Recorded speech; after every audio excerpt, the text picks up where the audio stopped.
Jesosy ilay fahatanterahana sy fahasoavana ho antsika tsiraray avy. Izany lohahevitra fohy izany no ndeha mba iarahantsika midinika indray anasako anao amin'ny mpifaliana sy amin'ny mpitiavana be.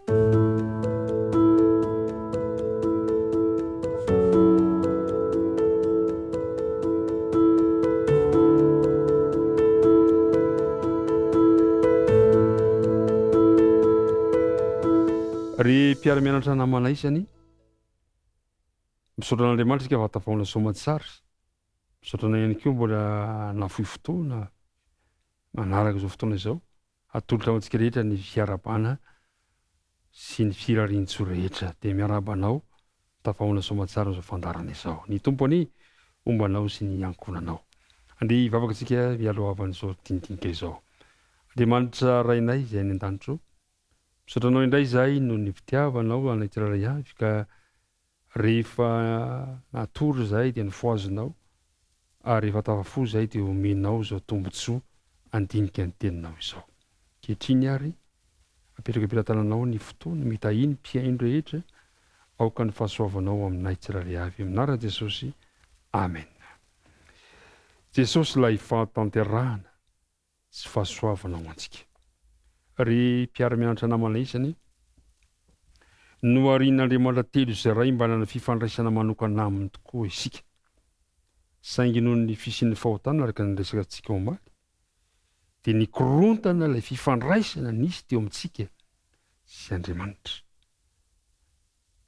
Manoloana izany toy zavatra izany anefa dia tsy nijery fotsiny Andriamanitra fa naneho ny fitiavana. Izao no voalaza amin'ny bokin'ny Genesisy 3 ka ny 9. Vatomboka 9. Ary nandrehan'i Jehovah Andriamanitra nitsangatsangana teo amin'ny saha izy rehefa ao hariva ny andro. Ary raha lehilahy sy ny vady niery ny tavan'Andriamanitra tao anaty hazo tao amin'ny saha. Ary Jehovah Andriamanitra dia niantso any raha lehilahy ka nao taminy hoe aiza moa ianao. Fantatsika ny fandehan'ny tantara fa nandositra n'Andriamanitra izy mivady satria nanota izy.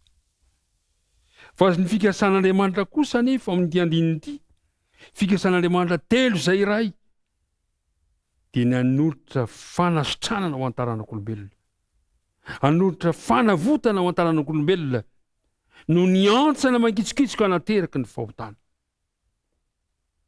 Ry mpiara-mianatra namana isany, tonga olombelona ilay persona iray amin'ilay Andriamanitra telo izay iray mba hatanteraka izany famerenana amin'ny laona ilay fifandraisana tapaka izany. Noho izany dia tonga nofo ilay teny kanonina tamintsika. Izao no voalaza ny filazantsarany Jaona.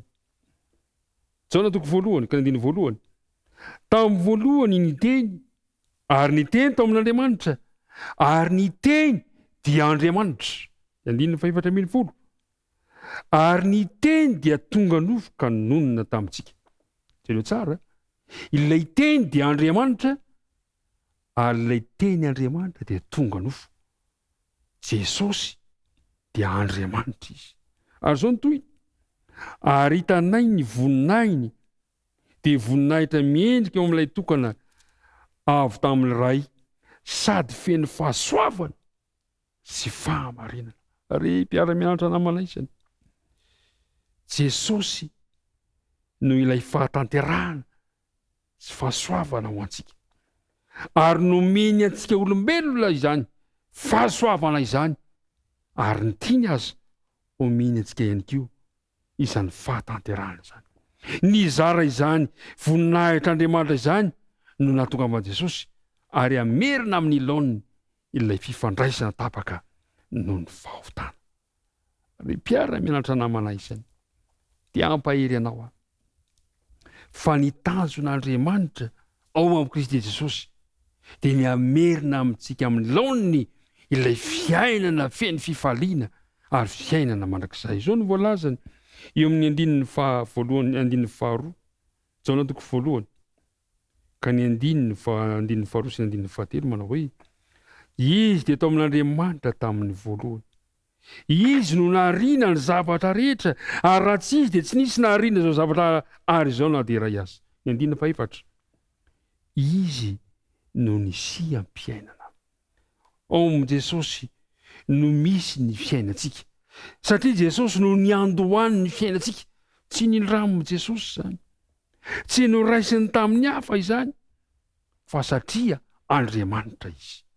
Ka maha-Andriamanitra ny Kristy no antoko ny fiainana mandrakizay ho an'izay rehetra mino azy. Ianao, iriko, mba ho anisan'ilay mino azy. Radio tsara, fa zao no voalaza ny amin'ny Jaona toko fafito ambin'ny folo, amaranantsika azy.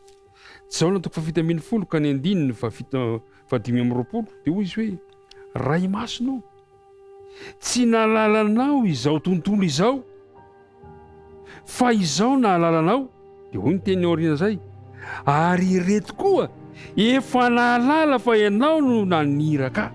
Mahafinaritra izany. Fa izao tontolo izao tsy mahalala an Jesosy, fa ianao kosa mahalala an Jesosy. Dia Jesosy ilay fahatanterahana, Jesosy ilay fahasoavana ho antsika tsirairay avy. Andriamanitra ne hitahiry ilay fiainana ho anao sy ho aho. Andriamanitra ne hitahiry ilay fahasoavana sy fahatanterahana ho anao sy ho aho. Ka mandritra an'ity tontolo andro ity izay ho diavintsika dia izao tadidio fa Kristy no fiainanao. Kristy no fiandohan'ny tontolo andronao. Ary mba iriko, Kristy no fiafaran'ny tontolo andronao androany. Dia mirary soanao, mirary fifaliana ho anao mandritra ty tontolo andro ity. Andeha hiaraka hivavaka isika. Andriamanitra rainay, any an-danitra misotranao izahay, no ny fitiavanao anay tsirairay avy ka tafahoana tamin'ny alalan'ny teninao izahay, ary afaka nandre izany hafatra sarobily izany, ka nampafantarinao anay fa vonona ianao hamerina amin'ny laoniny ny fifandraisana tapaka tamin'ny olombelona sy tamin'ny rainao. Andriamanitra, tehirizo am-ponay izany fifaliana izany, tehirizo am-ponay izany teninao izany, ka hananay antoka fa ianao no fiainanay androany. Momba anay tsirairay avy, momba izao mpiaino marobe izao, nivavaka dia tonoana isanatana aminara Jesosy rehetra.